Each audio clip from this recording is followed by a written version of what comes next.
الآن نحن نتواجد في شارع ما يعرف بباب الجوع، وهو الشارع الذي يمر من أفينيدا إلى سيميديال، حيث الباعة ديال الغلالة والبطاطا والكلينطين. أكرمك الله. بحال كيقول لك لا غلا لا غلا على المسكين. المسكين كياكل هنا ولكن ما يهضرش بشريهم ثلاثة. نعم يلا أخي. نعم يا أخي.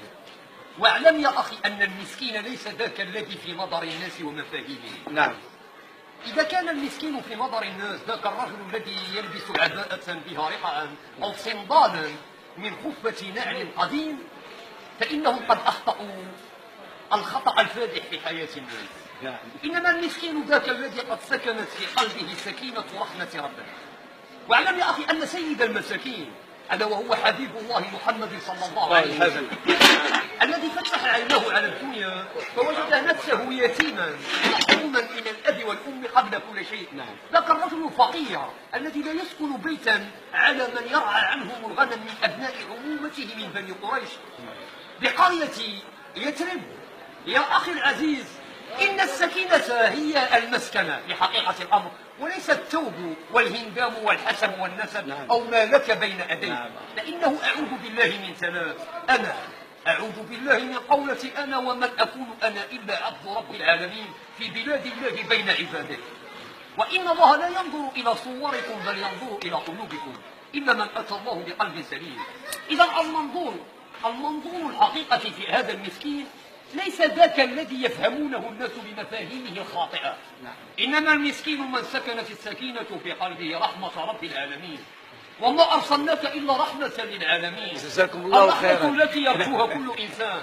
واعلم يا أخي إن مثل الناس على الأرض مثل ذاك الذي يسكن القصر كمثل ذاك الذي يسكن الخيمة كمثل ذلك الذي فراشه الأرض وغطاؤه السماء، بالدليل والبرهان والسلطان العظيم. وما خلقكم وما بعثكم إلا كنفس واحدة. إذا كل من يمشي على الأرض مسكين يا أخي. شكرا أخي، جزاكم الله خيرا. ما اسمك الكريم؟ اسمي علاء الدين، اسم على مسمى. مغربي من أي مدينة؟ إن مسقط رأسي في الحقيقة مدينة العراق. أنت رئيس قرية. أنا مغربي الجنسية، عربي الأصل. أسكن حاليا في مدينة وزان دار الضمانة. واعلم يا أخي أن لا فرقا بيننا مهما كنا في أي تراب من تراب بلادنا. فكلكم من آدم وآدم من تراب، وكل بني آدم خطاء وخير الخطاؤون التوابون. واعلم يا أخي أن سيدنا محمد صلى الله عليه وسلم هذا الذي قال الله فيه: إني خلقت الكون وجعلته لمحمد وخلقت محمدا وجعلته لي، فمن أحبه أحببته ومن أبغضه أبغضته، وإنه ولي وأنا وليه، والله ولي المؤمنون والمؤمنون أولياء الله، ومن عاداه لي أقمتها عليه حربا إلى يوم القيامة. الله مولى المؤمنين وما للكافرين من مولى. للحديث بقية يا أخي.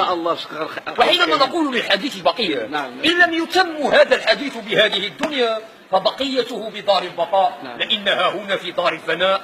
السلام عليكم.